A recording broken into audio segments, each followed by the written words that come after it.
வணக்கம். இது நியூஸ் 8 தமிழ்நாடு. 8 திக்கும் என்று செய்திகளை வழங்குவதற்காக நான் பாலுவேல் சக்கரவர்த்தி. செய்திகளை விரிவாக பார்ப்பதற்கு முன்னர் முதலில் தலைப்புச் செய்திகளை பார்க்கலாம். நீட் தேர்வு விவகாரத்தில் உச்சநீதிமன்றத்தின் தீர்ப்புக்கு எதிராக செயல்படக்கூடாது. தமிழ்நாடு அரசுக்கு சென்னை உயர்நீதிமன்றம் அறிவுரை.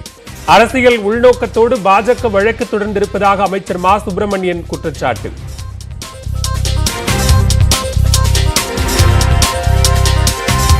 தமிழ்நாட்டில் கொரோனா 3வது அலையை தடுக்கும் ஏற்பாடுகளுக்கு 100 கோடி ரூபாய் ஒதுக்கீடு. முதலமைச்சர் மு.க. ஸ்டாலின் அறிவிப்பு.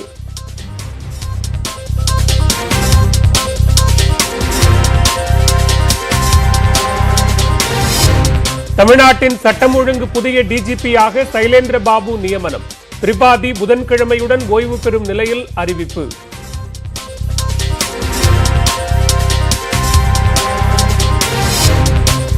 அமெரிக்காவைச் சேர்ந்த மாடர்னா தடுப்பூசிக்கு இந்தியா அனுமதி. சிப்லா நிறுவனம் மருந்தை இறக்குமதி செய்து விற்கவும் மத்திய அரசு ஒப்புதல்.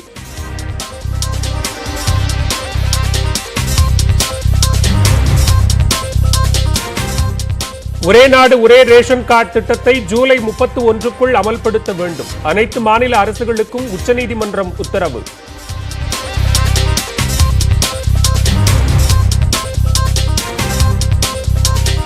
தமிழ்நாட்டில் இனி மின்தடை இருக்காது என அமைச்சர் செந்தில் பாலாஜி திட்டவட்டம். மின்வாரிய பராமரிப்பு பணிகள் முழுமையடைந்திருப்பதாகவும் விளக்கம்.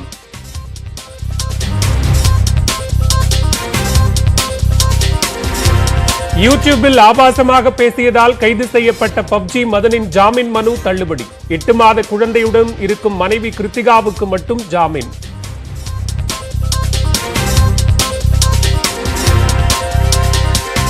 ரேஷன் கார்டுகள் குறித்த தரவுகள் திருடப்பட்டதாக புகார். நியூஸ் 8 செய்தி எதிரொலியாக தனிப்படை அமைத்து அரசு விசாரணை.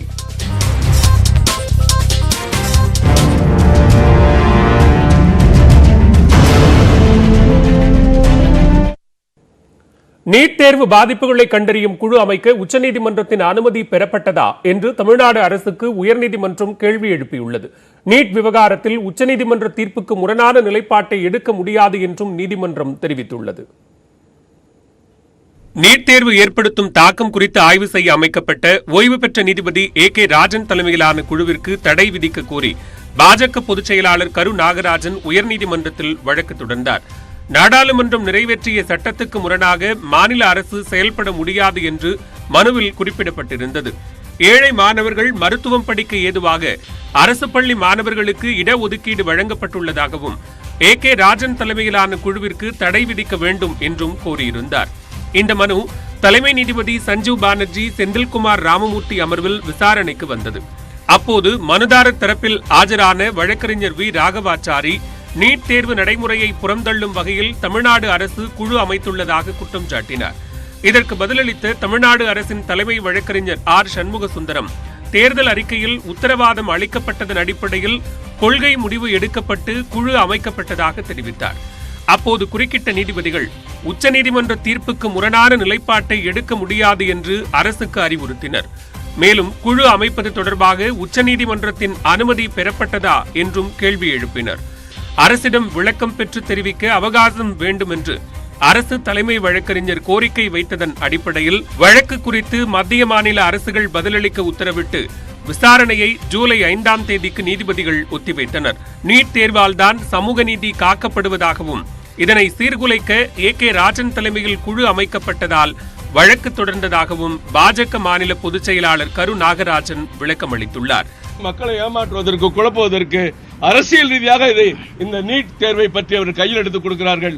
நீட் வேண்டாம் சொல்ல நாங்களும் கூட தயாரா இருக்கோம். ஆனா ஒரு சவால் 4 வருஷமா நடந்துட்டு இருக்கு. கடந்த 7.5% இடஒதுக்கீடுக்கு பிறகு 405 மாணவர்களுக்கு, அரசு பள்ளி மாணவர்களுக்கு நீட் எழுதி வெற்றி பெற்று மருத்துவ இடங்கள் கிடைத்திருக்கிறது. அதற்கு முன்பு என்றைக்காவது ஒரு 50 பேருக்கு கிடைச்சிருக்குன்னு சொல்லுங்க. அப்பயா இதுல சமூக நீதி இல்ல? ஏழை எளிய மாணவர்களுக்கு பாதிப்பு, இடஒதுக்கீடுக்கு பாதிப்புக்கு ஏன் பொய் சொல்றீங்க? நீட் தேர்வு குறித்து பாஜக இரட்டை நிலைப்பாடு கொண்டுள்ளதாகவும் உள்நோக்கத்துடன் வழக்கு தொடர்ந்துள்ளதாகவும் மருத்துவத்துறை அமைச்சர் மா சுப்பிரமணியன் குற்றம் சாட்டியுள்ளார். சட்டமன்றத்தில் பாஜகவின் குரல் சட்ட ரீதியாக அரசுக்கு நாங்கள் உறுதுணையாக இருப்போம் என்கின்ற வகையில் அங்கே கருத்துக்கள் தெரிவிக்கப்பட்டது. ஆனால் அதற்கு நேர்மாறாக இன்றைக்கு அக்கட்சியின் பொதுச் செயலாளர் ஒருவரே நீட்டு சம்பந்தமாக அந்த ஏகே ராஜன் குழுவை எதிர்த்து ரிட் மனு தாக்கல் செய்திருப்பது என்பது பாஜகவின் இரட்டை நடவடிக்கைகளை இன்றைக்கு உலகுக்கு உணர்த்தி இருக்கிறது. எந்த நுழைவுத் தேர்வையும் திமுக ஏற்காது என்றும் நடப்பு ஆண்டு நீட் தேர்வு நடைபெறுமா என்பதை ஏகே ராஜன் குழு வழங்கும் பரிந்துரையின் அடிப்படையில் முதலமைச்சர் முடிவெடுப்பார் என்றும் அமைச்சர் தெரிவித்தார். இந்நிலையில் நீட் தேர்வு விவகாரத்தில் சட்ட ரீதியாக மேற்கொள்ள வேண்டிய நடவடிக்கைகள் தொடர்பாக முதலமைச்சர் ஆலோசனை நடத்தினார். தலைமைச் செயலகத்தில் அரை மணி நேரம் நடைபெற்ற இந்த ஆலோசனையில் தமிழக அரசின் தலைமை வழக்கறிஞர் சண்முக சுந்தரம், மூத்த வழக்கறிஞரும் மாநிலங்களவை உறுப்பினருமான வில்சன், NR இளங்கோ, மருத்துவத்துறை அமைச்சர் மா சுப்பிரமணியன் ஆகியோர் கலந்து கொண்டதாக தகவல் வெளியாகியுள்ளது. நீட் தேர்வு ஏற்படுத்தும் பாதிப்பை ஆராய குழு அமைக்கப்பட்டிருப்பது உச்சநீதிமன்ற தீர்ப்புக்கு புறம்பானது அல்ல என்று மூத்த வழக்கறிஞர்கள் தெரிவித்துள்ளனர். அதே நேரம் மாணவர்கள் இந்த ஆண்டு நீட் தேர்வுக்கு முழு அளவில் ஆயத்தமாக வேண்டும் என்றும் கல்வியாளர்கள் வலியுறுத்தியுள்ளனர். இந்த சட்டத்தை நீங்கள் ரத்து செய்ய வேண்டும் என்று கேட்பதற்கு அவர்களுக்கு உரிமை உள்ளது. அப்படி கேட்கும் பொழுது அவர்களிடம் உரிய ஆதாரங்கள் வேண்டும். இந்த ஆதாரங்களை திரட்டவே இந்த குழு அமைக்கப்பட்டுள்ளது. நிச்சயமாக தமிழக அரசுக்கு தகுந்த ஆதாரங்கள் கிடைத்தால் இந்த நீட் தேர்வால் நிச்சயமாக மாணவர்கள் பாதிக்கப்பட்டுள்ளார்கள் என்று இந்த குழு முடிவெடுத்தால் அவர்கள் ஒன்றிய அரசை அணுகியோ அல்லது ஈவன் அரசமைப்பு சட்டத்தை திருத்தியோ நீட் தேர்வை இல்லாமல் செய்ய வாய்ப்புண்டு. பேனல் என்னென்ன ஆய்வு செய்து என்ன அறிக்கை சமர்ப்பிக்கிறாங்க, அந்த அறிக்கையின்படி அசம்பிளியில் லா பாஸ் பண்ணி அந்த லாவை லீகலா எந்த ஒரு ப்ராப்ளம் இல்லாம மத்திய அரசுக்கு எடுத்துட்டு போய், அதாவது பிரசிடென்ட்டுடைய ஒப்புதல் பெற்ற பிறகுதான் நீட்டுக்கு விலக்கு கிடைக்கிற மாதிரி இருக்கும் தமிழ்நாடுக்கு. But it's going to take time. It's a process. Students நாங்க சொல்றது advice please start preparing for NEET seriously. How you are doing, எப்படி ப்ரிப்பேர் பண்றீங்களோ அதே மாதிரி ப்ரிப்பேர் பண்ணுங்க. கொரோனா 3வது அலை தொடர்பான முன்னேற்பாடு நடவடிக்கைகளை மேற்கொள்வதற்காக 100 கோடி ரூபாய் ஒதுக்கீடு செய்து முதலமைச்சர் மு.க. ஸ்டாலின் உத்தரவிட்டுள்ளார். இது தொடர்பாக அரசு வெளியிட்டுள்ள செய்திக்குறிப்பில் முதலமைச்சர் பொது நிவாரண நிதிக்கு இதுவரை 353 கோடி ரூபாய் நன்கொடை பெறப்பட்டுள்ளதாகவும் இந்த நிதி கொரோனா நிவாரணப் பணிகளுக்கு மட்டுமே பயன்படுத்தப்பட்டு வருவதாகவும் தெரிவிக்கப்பட்டுள்ளது. சிங்கப்பூர் உள்ளிட்ட வெளிநாடுகளிலிருந்து ஆக்சிஜன் சிலிண்டர்கள், ஆக்சிஜன் செறிவூட்டிகள் மற்றும் இதர மருத்துவ கருவிகளை வாங்குவதற்கு 41 கோடியே 40 லட்சம் ரூபாயும், கரும்பூஞ்சை நோய் சிகிச்சைக்கு தேவைப்படும் உயிர்காக்கும் மருந்துகளை வாங்க 25 கோடி ரூபாய் முதலமைச்சர் பொது நிவாரண நிதியிலிருந்து ஒதுக்கீடு செய்யப்பட்டதாகவும் தெரிவிக்கப்பட்டுள்ளது. இந்நிலையில் அரசு மருத்துவமனைகளுக்கு தேவைப்படும் திரவ மருத்துவ ஆக்சிஜன் வாங்குவதற்காகவும் 3ஆம் அலை முன்னேற்பாடு நடவடிக்கைகளை மேற்கொள்வதற்காகவும் 100 கோடி ரூபாயை முதலமைச்சர் ஸ்டாலின் ஒதுக்கீடு செய்துள்ளதாக செய்திக்குறிப்பில் தெரிவிக்கப்பட்டுள்ளது. தொடர்ந்து விரைவுச் செய்திகளை பார்க்கலாம்.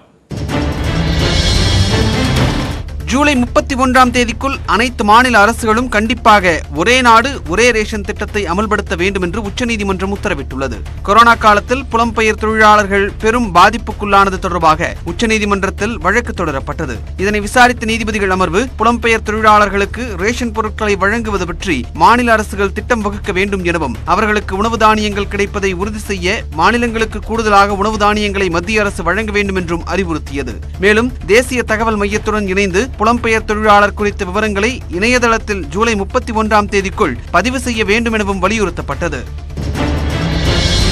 ஜூலை 19 முதல் ஆகஸ்ட் 13ஆம் தேதி வரை நாடாளுமன்ற மழைக்கால கூட்டத்தொடரை நடத்த நாடாளுமன்ற விவகாரங்களுக்கான அமைச்சரவை குழு பரிந்துரை செய்துள்ளது.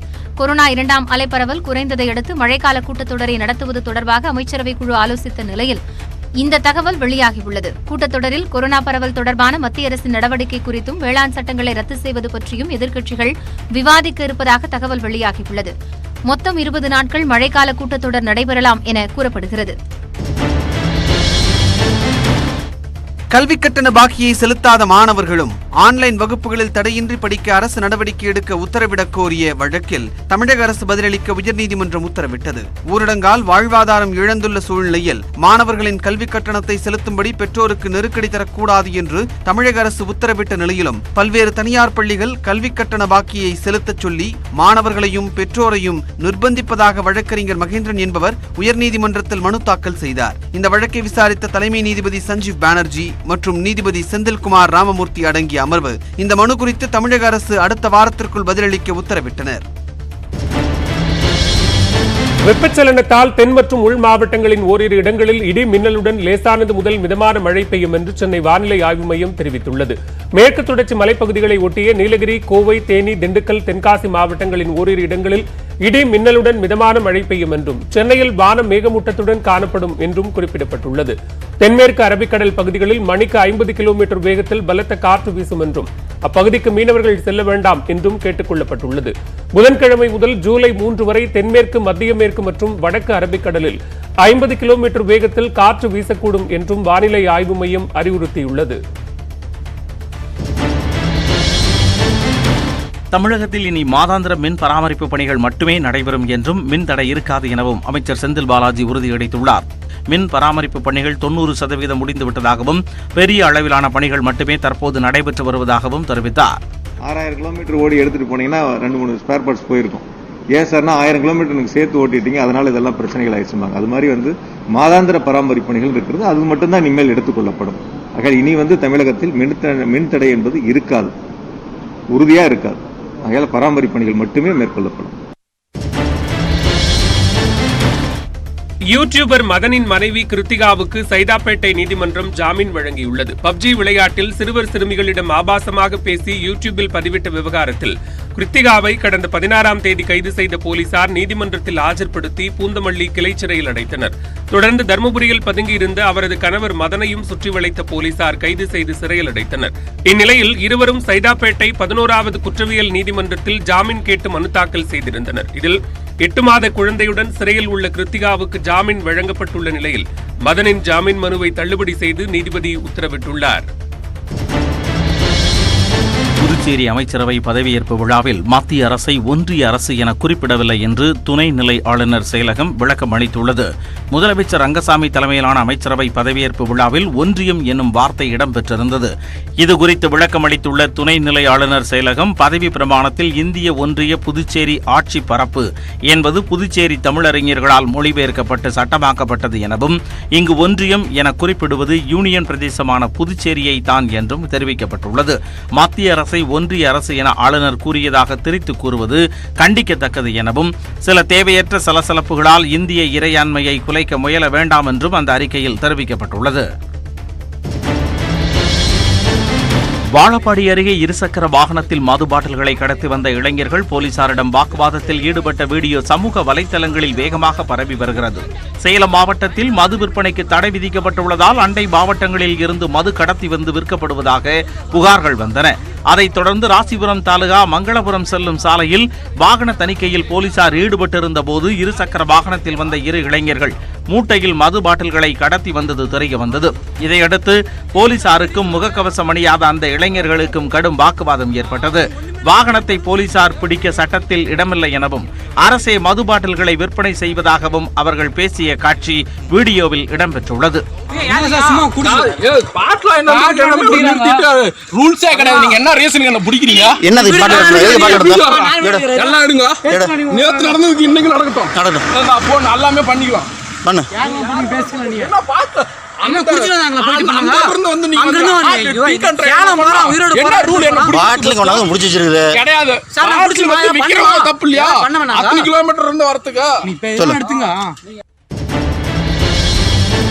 பொள்ளாச்சி அருகே பாலத்திலிருந்து கவிழ்ந்த கார் வீட்டின் மீது விழுந்த விபத்தில் ஒருவர் உயிரிழந்தார். வடக்கிப்பாளையம் பிரிவு அருகே உள்ள ரயில்வே மேம்பாலத்தின் கீழ் 100க்கும் மேற்பட்ட வீடுகள் உள்ளன. இந்த நிலையில் மேம்பாலத்தில் அதிவேகமாக வந்த கார் திடீரென கவிழ்ந்து பாலத்தின் கீழே இருந்த வீட்டின் மேற்கூரையில் விழுந்தது. உடனடியாக அங்கு சென்ற போலீசார் பொதுமக்கள் உதவியுடன் காரில் இருந்த 4 மீட்டனர். இதில் கோவை ராமநாதபுரத்தைச் சேர்ந்த ஸ்ரீகாந்த் நிகழ்விடத்திலேயே உயிரிழந்தார். மற்ற 3 படுகாயங்களுடன் தனியார் மருத்துவமனையில் அனுமதிக்கப்பட்டனர். விசாரணையில் நண்பர்கள் மதுபோதை போதையில் வாகனத்தை ஓட்டியது தெரிய வந்துள்ளது. இந்த மேம்பாலத்தில் அடிக்கடி விபத்துகள் ஏற்படுவதால் பாலத்தின் தடுப்பு சுவரை உயர்த்த வேண்டும் என பொதுமக்கள் கூறியுள்ளனர்.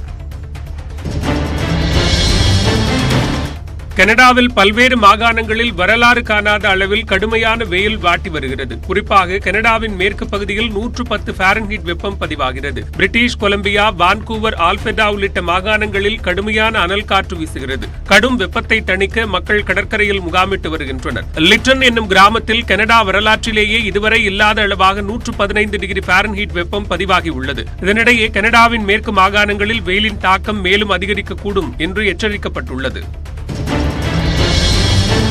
உலகக்கோப்பை T20 கிரிக்கெட் தொடர் ஐக்கிய அரபு அமீரகத்திற்கு மாற்றப்பட்டுள்ள நிலையில் அக்டோபர் 17ஆம் தேதி போட்டி தொடங்கும் என சர்வதேச கிரிக்கெட் கவுன்சில் அறிவித்துள்ளது.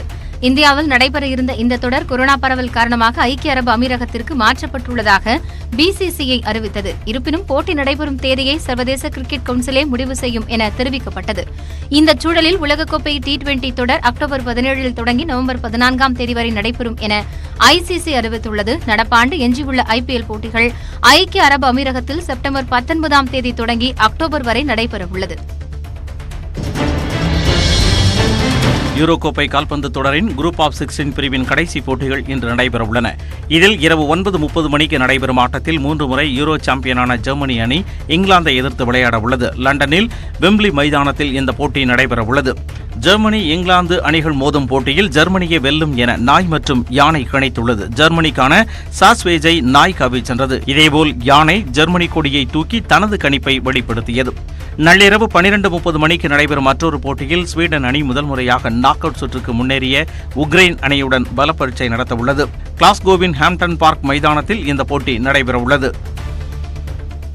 பாலியல் புகார் வழக்கில் கைது செய்யப்பட்ட சிவசங்கர் பாபாவை செங்கல்பட்டு அடுத்த புதுப்பாக்கத்தில் உள்ள சுஷிலரி பள்ளிக்கு அழைத்து வந்து CBCID போலீசார் விசாரணை நடத்தினர். செங்கல்பட்டு மாவட்டம் புதுப்பாக்கத்தில் சுஷிலரி பள்ளி மாணவிகளுக்கு பாலியல் தொல்லை கொடுத்த புகாரில் பள்ளி நிறுவனர் சிவசங்கர் பாபா கடந்த 16ஆம் தேதி போக்சோ சட்டத்தின் கீழ் கைது செய்யப்பட்டு சிறையில் அடைக்கப்பட்டார். சிவசங்கர் பாபாவை 3 நாள் போலீஸ் காவலில் எடுத்து விசாரிக்க CBCIDக்கு சென்னை எழும்பூர் நீதிமன்றம் நேற்று அனுமதி அளித்திருந்தது. இதனையடுத்து அவரை சிறையிலிருந்து அழைத்துச் சென்ற CBCID போலீசார் 100க்கும் மேற்பட்ட கேள்விகளை கேட்டு அவரிடம் விசாரணை நடத்தினர். பின்னர் புதுப்பாக்கத்தில் உள்ள சுஷிலரி பள்ளிக்கு சிவசங்கர் பாபாவை CBCID போலீசார் அழைத்துச் சென்றனர். அப்போது பள்ளியில் உள்ள சிவசங்கர் பாபாவின் அறையில் CBCID போலீசார் சோதனை நடத்தியதாக தகவல் வெளியாகியுள்ளது. 1 மணி நேர சோதனைக்கு பின்பு சிவசங்கர் பாபாவுடன் பள்ளியில் இருந்து CBCID போலீசார் புறப்பட்டனர். அப்போது சாலையில் நின்றபடி பலர் சிவசங்கர் பாபாவை பார்த்து கையெடுத்து கும்பிட்டு கண்ணீர் விட்டு அழுதனர்.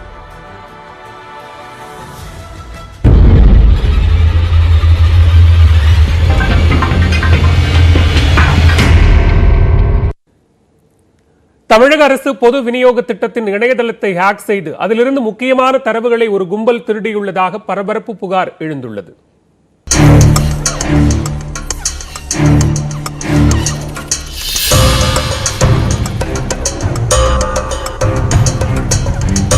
உலகின் எங்கோ ஒரு மூலையில் அமர்ந்து கொண்டு தமிழகத்தின் பொது விநியோக திட்டத்தின் இணையத்தை ஹேக் செய்து தரவுகளை திருடியது யார்?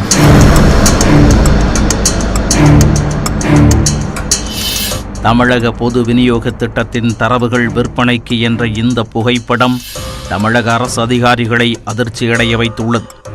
தமிழகத்தில் பயன்பாட்டில் இருக்கும் 2 கோடி ரேஷன் கார்டுகளை அண்மையில் அரசு ஸ்மார்ட் கார்டாக மாற்றியது. அப்படி மாற்றப்பட்டதால் பயனீட்டாளர்களின் ஆதார், செல்போன் முகவரி ஆகியவை TNPDS இணையத்தில் பதிவேற்றம் செய்யப்பட்டது. பொது விநியோக திட்டத்தின் தரவுகள், புள்ளி விவரங்களை பதிவு செய்வது, ஹேக்கிங் உள்ளிட்ட சட்டவிரோத தாக்குதலில் இருந்து காக்கும் பணிகளை தமிழக அரசு தனியார் நிறுவனங்களுக்கு ஒப்படைத்துள்ளது. இந்த நிலையில் பிளாக்நெட் எனப்படும் இணையத்தில் பொது விநியோக திட்டத்தின் தரவுகள் விற்பனைக்கு உள்ளதை மும்பையைச் சேர்ந்த சேவ் தம் இந்தியா ஃபவுண்டேஷன் அமைப்பினர் கண்டுபிடித்தனர். இதையடுத்து சைபர் குற்றப்பிரிவு போலீசார் மற்றும் சிவில் சப்ளை CID ஆகிய பிரிவில் அந்த அமைப்பினர் புகார் அளித்தனர். புகாரில் வியட்நாமைச் சேர்ந்த கும்பல் பொது விநியோக திட்டத்தின் இணையத்தை ஹேக் செய்துள்ளதாக கூறப்பட்டுள்ளது. கடந்த 26ஆம் தேதி பொது விநியோக திட்டத்தின் இணையத்தை ஹேக் செய்த அக்கும்பல் 1945 VM என்ற முத்திரையை விட்டுச் சென்றுள்ளது. தமிழக ரேஷன் பயனீட்டாளர்களின் ஆதார் கார்டு விவரங்கள், செல்போன் எண்கள், முகவரிகள் இணையத்தில் பகிரப்பட்டதை ஆதாரத்துடன் புகாராக தரப்பட்டுள்ளது. இதுகுறித்து நியூஸ் 18 தமிழ்நாடு தொலைக்காட்சியில் வெளியான சிறப்பு செய்தியை அடுத்து உணவுத்துறை அதிகாரிகள் அடுத்த கட்ட நகர்வை மேற்கொண்டனர். சைபர் கிரைம் போலீசார் விசாரணைக்கு உத்தரவிட்டுள்ளதாக உணவு மற்றும் நுகர்வோர் பாதுகாப்புத்துறையின் கூடுதல் தலைமைச் செயலாளர் முகமது நஜிமுதீன் விளக்கமளித்தார். அதே சமயம் தரவு திருட்டு குறித்து யாரும் அச்சப்பட தேவையில்லை என்றும் ரேஷன் பயனீட்டாளர்களின் தரவுகள் பத்திரமாக உள்ளதாகவும் அரசு தரப்பில் விளக்கமளிக்கப்பட்டது. சென்சிட்டிவ் இன்ஃபர்மேஷன் டார்க் நெட்ல வந்திருக்குன்னு யார் வேணாலும் ட்ரேட் பண்ணலாம். ஆஃப்கோர்ஸ் இவங்களோட மோட் ஆஃப் டிரான்சாக்ஷன்ஸ் கிரிப்டோ கரன்சியாக இருக்கும். அண்ட் ஆல்ரெடி வந்து சைனீஸோட அந்த சர்வர்ஸ் நிறைய விஷயங்கள் வந்து நம்மளோட அந்த சைனீஸ் சர்வர்ஸ்ல நிறைய இந்தியன் டேட்டா இருக்கிறது எல்லாமே நமக்கு தெரிய வந்திருக்கிற பட்சத்துல இது எல்லாமே ஒரு நெட்வொர்க் மாதிரியோ இல்லை ஒரு ஆர்கனைஸ்டு ஆக்டிவிட்டி மாதிரியோ தான் வந்து தெரியறது. ஸோ இது எப்படி வேணாலும் போயிருக்க சான்சஸ் இருக்கு. அண்ட் இது யார் வேணாலும் ட்ரேட் பண்ணக்கூடிய வாய்ப்புகளும் ரொம்ப அதிகமாக இருக்கு. சைபர் கிரைம் பிரிவு போலீசார் நடத்திய முதல் கட்ட விசாரணையில் அரசு இணையம் ஹேக் செய்யப்பட்டதும் உறுதியாகியுள்ளது. சேவ் தம் இந்தியா ஃபவுண்டேஷன் அமைப்பின் புகாரின் அடிப்படையில் வழக்கு பதிவு செய்து முழுமையாக விசாரிக்க சைபர் கிரைம் போலீசார் முடிவு செய்துள்ளனர். கிரிமினல் வந்து ஒரு வைரஸ் வந்து இன்ஜெக்ட் பண்றாங்க அப்படின்னா அது சர்வருக்குள்ள போகும். சர்வர்ல கனெக்ட் ஆயிருந்தது அப்படின்னா அந்த பேக்கப் எந்த ஸ்டோரேஜ் டிவைஸோ அதுக்குள்ள போய் அதையும் அட்டாக் பண்ணணும். பட் எப்பயுமே அந்த பேக்கப் எடுக்கும்போது என்ன பண்ணணும், அது ஒரு ஸ்டாண்ட் அலோன் டிவைஸா தான் பேக்கப்பா வைக்கணும். ஸோ அதுல இன்டர்நெட் கனெக்ட் ஆயிருக்கூடாது, எதுவுமே கனெக்ட் ஆயிருக்கூடாது, வைஃபை ரிலேஷன்ஷிப், எந்த ஒரு ஆர்எஃப் சிக்னல் சொல்லுங்க, ரேடியோ ஃப்ரீக்வன்சி சிக்னலும் அதுல எமிட் ஆகிடக்கூடாது, எந்த ஒரு வயர் மூலியமாவும் கனெக்ட் ஆகிடக்கூடாது. ஸோ அந்த மாதிரி ஒரு ஸ்டாண்ட் அலோன் சிஸ்டம்ல பேக்கப் மெயின்டைன் பண்ணா மட்டும்தான் வந்து சர்வைவ் ஆக முடியும். இணையத்தில் தரவுகளை திருடி விற்பனை செய்யும் கும்பல் மீது நடவடிக்கை பாயுமா? மேலும் பல்வேறு செய்திகளை விரிவாக பார்க்க இருக்கிறோம். குறிப்பாக சொகுசு கார் மோதி தூக்கி வீசப்பட்ட ஆட்டோ.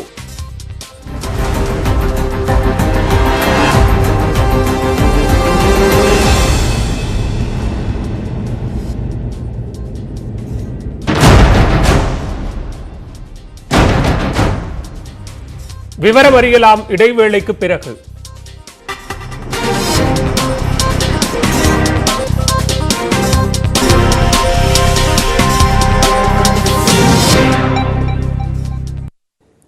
தமிழ்நாட்டின் புதிய சட்டம் ஒழுங்கு டிஜிபியாக சைலேந்திர பாபுவை நியமித்து தமிழ்நாடு அரசு உத்தரவு பிறப்பித்துள்ளது. தற்போதைய டிஜிபி திரிபாதி நாளையுடன் ஓய்வு பெறும் நிலையில் புதிய டிஜிபியாக சைலேந்திர பாபு நியமிக்கப்பட்டுள்ளார்.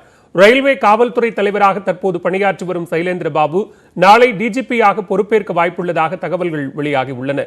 புதிய சட்டம் ஒழுங்கு டிஜிபி பதவிக்கான போட்டியில் 7 IPS அதிகாரிகள் இருந்த நிலையில் சைலேந்திர பாபு, சஞ்சய் அரோரா, கரண் சின்ஹா ஆகியோர் பெயர்கள் அடங்கிய பட்டியல் மத்திய அரசுக்கு அனுப்பப்பட்டது. இதில் புதிய சட்டம் ஒழுங்கு டிஜிபியாக சைலேந்திர பாபு நியமிக்கப்பட்டுள்ளார்.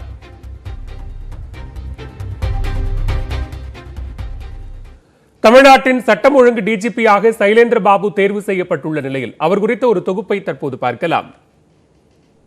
கன்னியாகுமரி மாவட்டம் குழித்துறையில் 1962ஆம் ஆண்டு பிறந்த சைலேந்திர பாபு மதுரையில் உள்ள வேளாண் ஆராய்ச்சி கல்லூரியில் இளங்கலை படிப்பை முடித்தார்.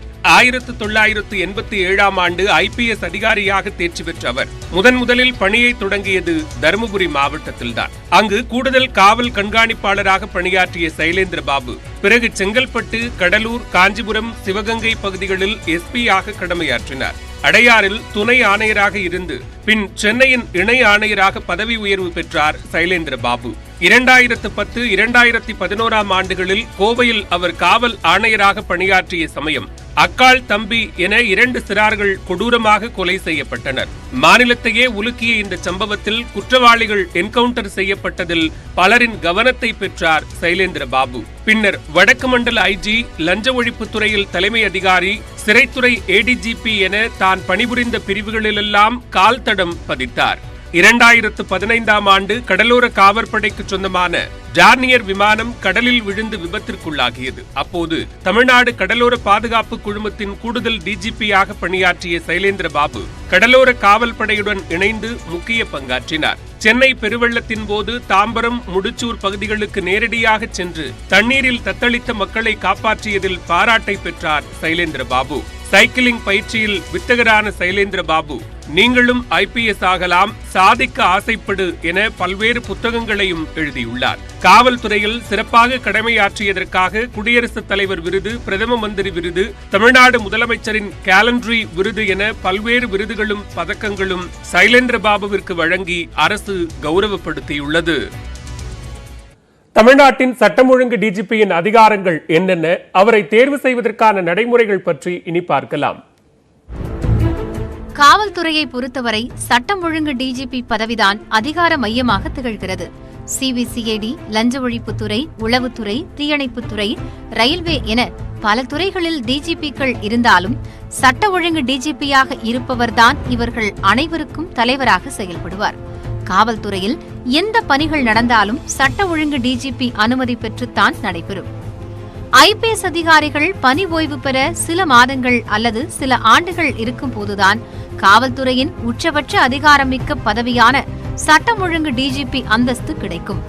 மாநிலத்தின் சட்டம் ஒழுங்கிற்கு இவரே பொறுப்பு என்பதால் சிறந்த அனுபவம் வாய்ந்த IAS அதிகாரி சீனியாரிட்டி அடிப்படையிலேயே இந்த பதவிக்கு தேர்வு செய்யப்படுவர். பேரிடர் காலங்கள் மற்றும் முக்கியமான துறை சார்ந்த முடிவுகள் எடுக்கும் ஆலோசனை கூட்டத்தை முதல்வர் நடத்தினால் அதில் சட்ட ஒழுங்கு டிஜிபி கட்டாயம் பங்கேற்பார். மாநிலத்தின் சட்டம் ஒழுங்கு, உளவுத்துறை தகவல்கள் தொடர்பாக இவரிடம்தான் முதலமைச்சர் தினமும் ஆலோசனை நடத்துவார். காவல்துறை மேம்பாடு தொடர்பான அனைத்து பணிகளும் அதற்கான நிதி ஒதுக்கீடும் சட்டம் ஒழுங்கு டிஜிபி ஒப்புதலுடன் தான் மேற்கொள்ளப்படும்.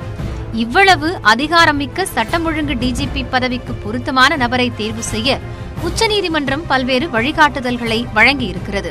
அதன்படி சட்டம் ஒழுங்கு டிஜிபியாக நியமிக்கப்படுபவர் தகுதி வாய்ந்த மூத்த IPS அதிகாரியாக இருக்க வேண்டும். மூத்த IPS அதிகாரிகள் பட்டியலை மத்திய தேர்வாணையத்திற்கு மாநில அரசு அனுப்பி வைக்க வேண்டும். அவர்களில் தகுதி வாய்ந்த அதிகாரிகளை சீனியாரிட்டி அடிப்படையில் பட்டியலிட்டு மாநில அரசுக்கு மத்திய தேர்வாணையம் வழங்கும். அந்த பட்டியலில் முதல் 3 இடங்களில் இருக்கும் சீனியர் அதிகாரிகளில் ஒருவரை மாநில அரசு சட்டம் ஒழுங்கு டிஜிபியாக நியமித்துக் கொள்ளலாம். ஓய்வு பெறுவதற்கு குறைந்தபட்சம் 6 மாதங்கள் இருக்கும் IPS அதிகாரிகளை மட்டுமே சீனியாரிட்டி அடிப்படையில் சட்டம் ஒழுங்கு டிஜிபியாக நியமிக்க வேண்டும் என்றும் உச்சநீதிமன்றம் உத்தரவிட்டுள்ளது.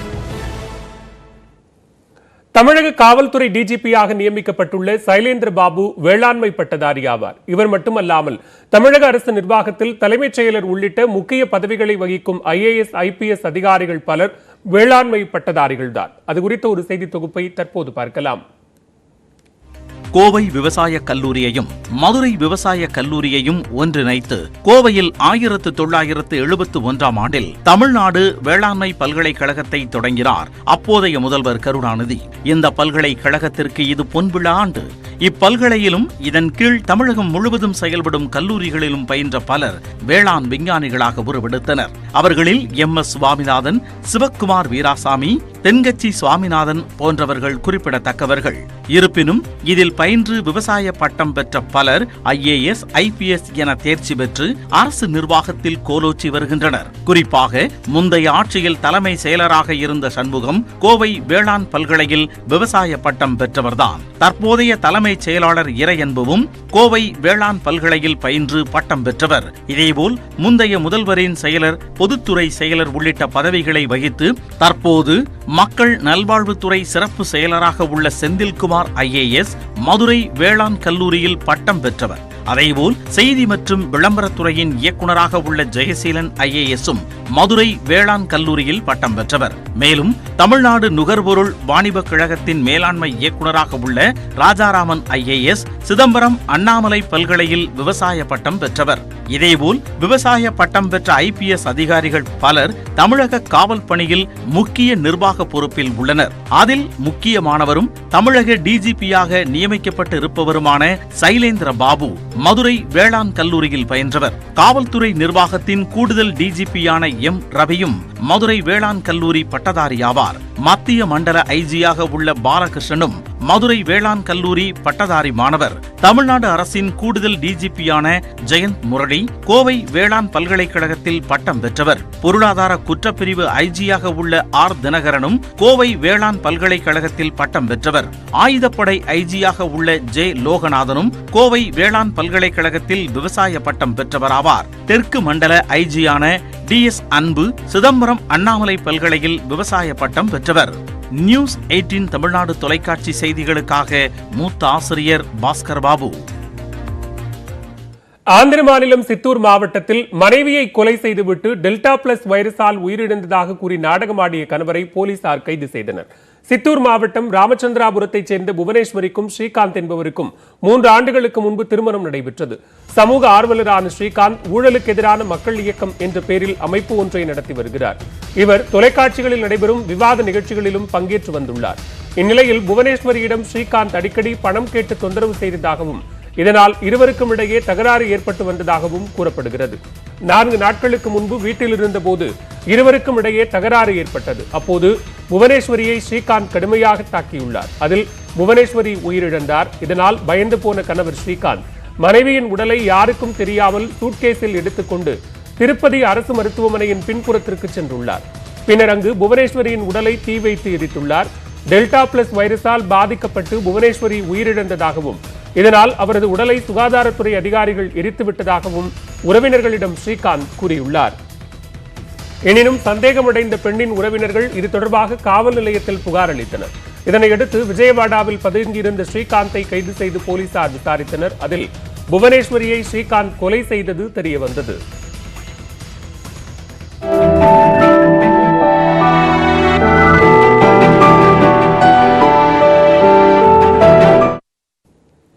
ஊரடங்கு தளர்வால் மெரினா கடற்கரையில் பொதுமக்கள் விளையாட்டு வீரர்கள் ஆர்வமுடன் உடற்பயிற்சியை தொடங்கியுள்ளனர். இதனால் மெரினா கடற்கரை இயல்பு நிலைக்கு திரும்பி வருகிறது.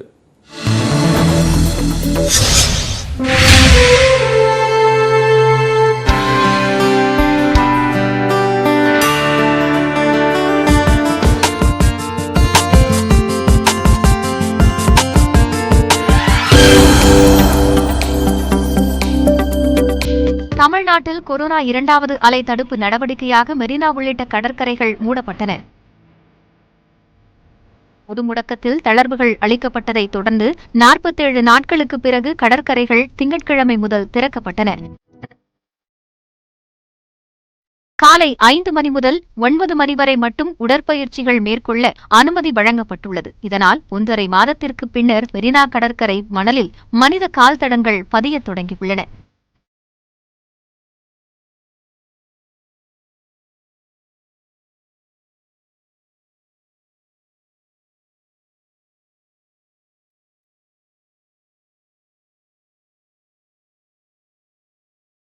அனுமதிக்கப்பட்ட நேரத்தில் பொதுமக்கள் குடும்பமாகவும் செல்ல பிராணிகளுடனும் கடற்கரையில் உடற்பயிற்சிகளை செய்து வருகின்றனர். சிறியவர்கள் முதல் பெரியவர்கள் வரை ஏராளமானோர் உற்சாகத்துடன் கடற்கரையில் வலம் வருகின்றனர்.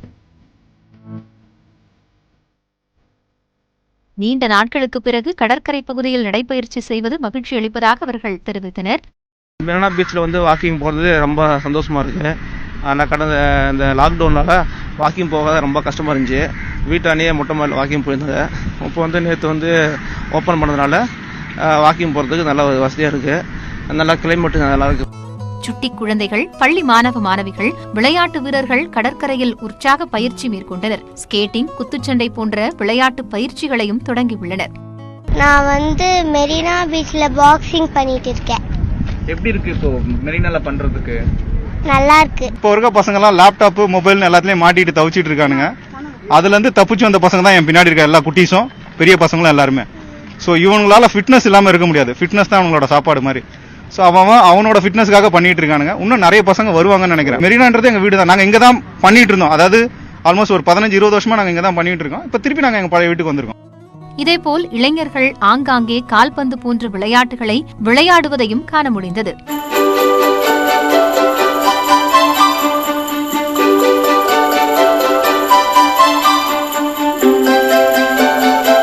நாள் கழிச்சு வரேன். நல்லா இருக்கு, ஜாலியா. முன்னாடி இந்த ஃபீலிங் இப்பதான் ஃப்ரீயா, ஒரு ரெஸ்ட்ரிக்ஷன் இல்லாம எல்லாம் ஃப்ரீயா இருக்க மாதிரி இருக்கு. மிதிவண்டி ஓட்டுவது, குத்துச்சண்டை, கால்பந்து போன்ற பயிற்சிகளுக்காக வரும் மக்களால் மீண்டும் தன் இயல்பு நிலைக்கு மெரினா கடற்கரை திரும்ப தொடங்கியுள்ளது. இருந்தபோதிலும் தொற்று பரவலை கட்டுப்படுத்த தேவையான தடுப்பு நடவடிக்கைகளோடு முகக்கவசம் அணிவதையும் மக்கள் கட்டாயம் கடைபிடிக்க வேண்டும் என்பதே மருத்துவர்களின் கருத்தாக உள்ளது. நியூஸ் 18 தமிழ்நாடு செய்திகளுக்காக ஒளிப்பதிவாளர் ஆனந்துடன் நந்தா. மேலும் பல்வேறு செய்திகளை விரிவாக பார்க்க இருக்கிறோம். குறிப்பாக பிரபல ஹோட்டல் ஐஸ்கிரீமில் கிடந்த கரப்பான் பூச்சி, விவரம் அறியலாம் இடைவேளைக்கு பிறகு.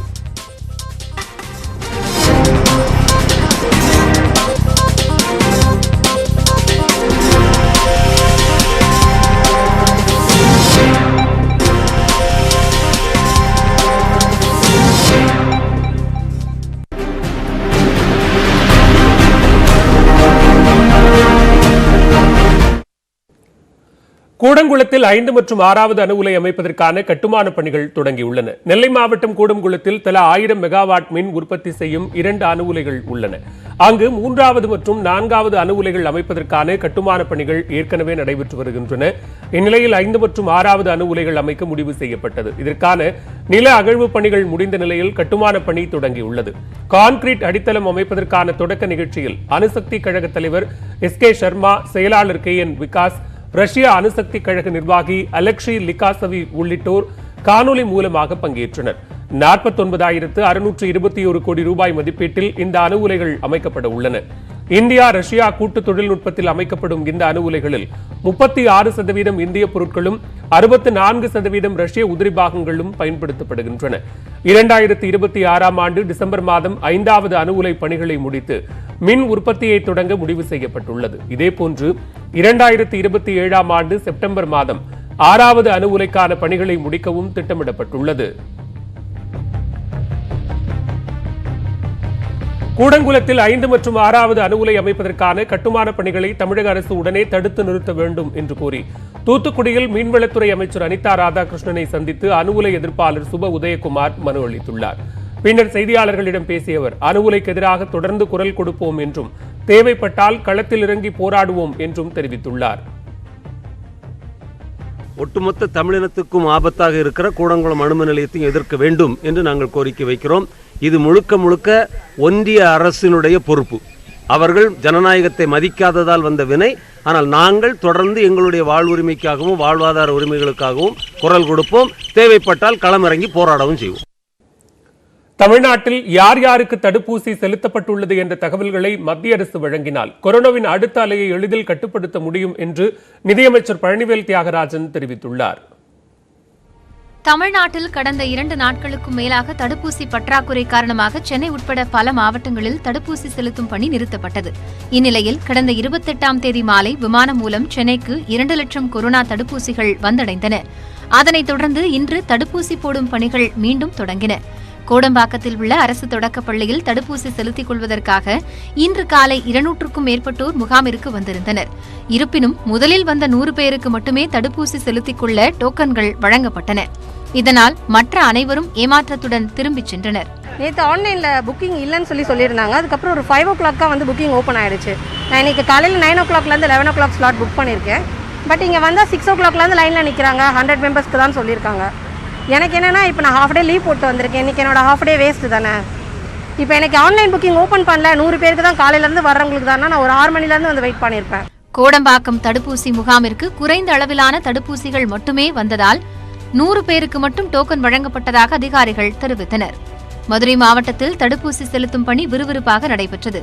அம்மாவட்டத்தில் செயல்படும் 66 அரசு தடுப்பூசி மையங்களிலும் மக்கள் வரிசையில் காத்திருந்து தடுப்பூசியை செலுத்திக் கொண்டனர். மதுரை ஆட்சியர் அலுவலகத்தில் கொரோனா பரவல் தடுப்பு நடவடிக்கைகள் தொடர்பாக அமைச்சர் பழனிவேல் தியாகராஜன், மூர்த்தி ஆகியோர் தலைமையில் ஆலோசனைக் கூட்டம் நடைபெற்றது. பின்னர் செய்தியாளர்களிடம் பேசிய நிதியமைச்சர், மத்திய அரசின் கோவின் இணையதளத்தில் மட்டுமே யார் யாருக்கு தடுப்பூசி செலுத்தப்பட்டது என்ற விவரம் இருப்பதாக கூறினார். அந்த தகவல்களை மாநில அரசுகளிடம் பகிர்ந்தால் மட்டுமே எந்தெந்த பகுதிகளில் குறைவாக தடுப்பூசி போடப்பட்டிருப்பது என்பதை அறிந்து அங்கு அதிக அளவில் தடுப்பூசி விநியோகிக்க முடியும் என்று அமைச்சர் கூறினார். மேலும் ஸ்புட்னிக் V தடுப்பூசியை மத்திய அரசு கொள்முதல் செய்து வழங்கினால் இலவசமாக மக்களுக்கு செலுத்துவோம் என்றும் குறிப்பிட்டார். நீங்க சொல்றது ஸ்புட்னிக் ஒன்றிய அரசாங்கம் ஓகே பண்ணிருச்சு. அந்த மேனுஃபேக்சரர்ஸை அவங்க இந்த பர்ச்சேஸ் கான்ட்ராக்டில் கொண்டாடாமல் தனியாக விற்க விட்டுட்டாங்க. அதுக்கு தான் முதலமைச்சர் சொல்கிறாரு 90% நீங்களே கொள்முதல் செய்யுங்க, கொள்முதல் செய்து மாநிலத்துக்கு கொடுத்தா. இது வரைக்கும் எனக்கு தெரிஞ்சு ஒன்றிய அரசாங்கம் நம்மளுக்கு வெறும் கோவிஷீல்டும் கோவேக்சின் தான் கொடுத்துட்ருக்காங்க.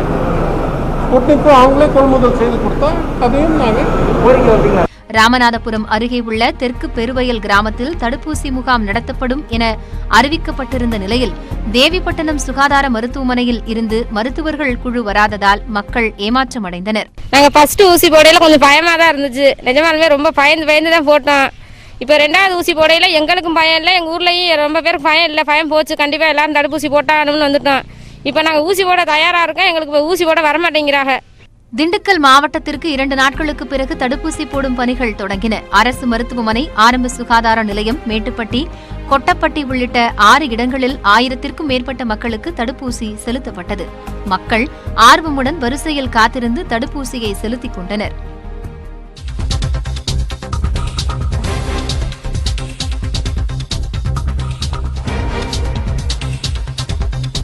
தற்போதைய அண்மை செய்தியை பார்த்துக் கொண்டிருக்கிறோம். முன்னாள் அமைச்சர் சி.வி. சண்முகம் அளித்த புகாரின் பேரில் வி.கே. சசிகலா மீது விழுப்புரம் காவல்துறையினர் வழக்கு பதிவு செய்திருக்கிறார்கள். கூடுதல் விவரங்களோடு இணைகிறார் செய்தியாளர் குணாநிதி.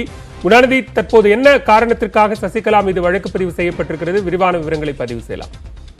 வணக்கம் பாலா. கடந்த 7ஆம் தேதி விழுப்புரம் அதிமுக கட்சி அலுவலகத்துல சி.வி. சண்முகம் செய்தியாளர் சந்திப்பு நடத்தியிருந்தாரு. அந்த செய்தியாளர் சந்திப்பை சசிகலா குறித்த சில கருத்துக்களை அவர் தெரிவித்திருந்தாரு.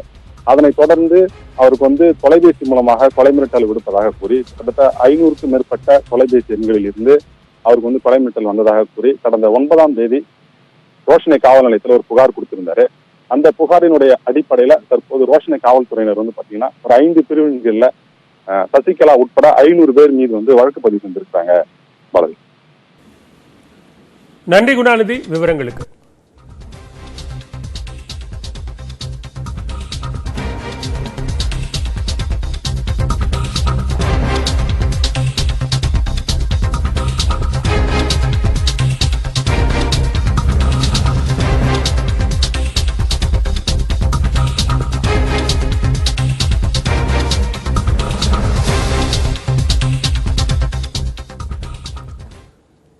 ஈரோட்டில் உள்ள ஹோட்டல்களில் உணவு பாதுகாப்புத்துறை அதிகாரிகள் நடத்திய சோதனையில் ஐஸ்கிரீமில் கரப்பான் பூச்சியும் இறைச்சியில் புழுக்கள் இருந்ததும் கண்டறியப்பட்டது.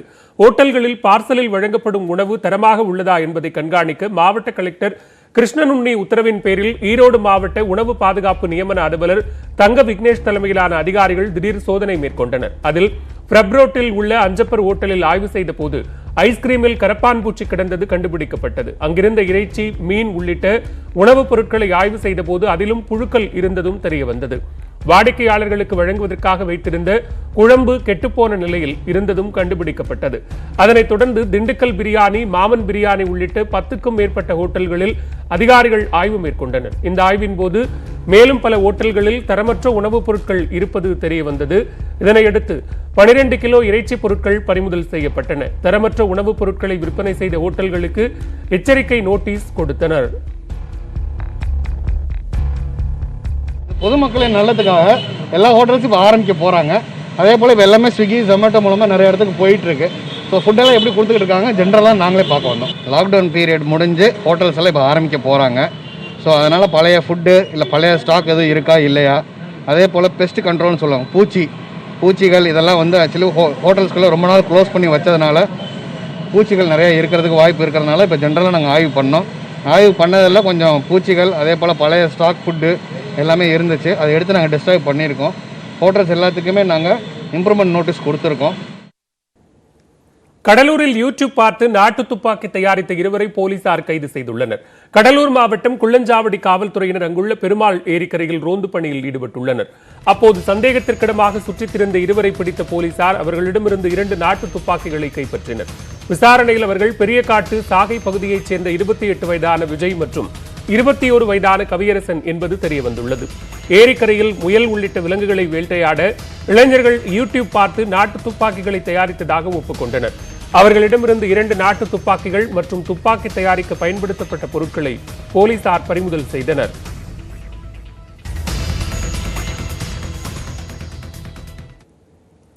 மேலும் பல்வேறு செய்திகளை விரிவாக பார்க்கலாம் இடைவேளைக்கு பிறகு.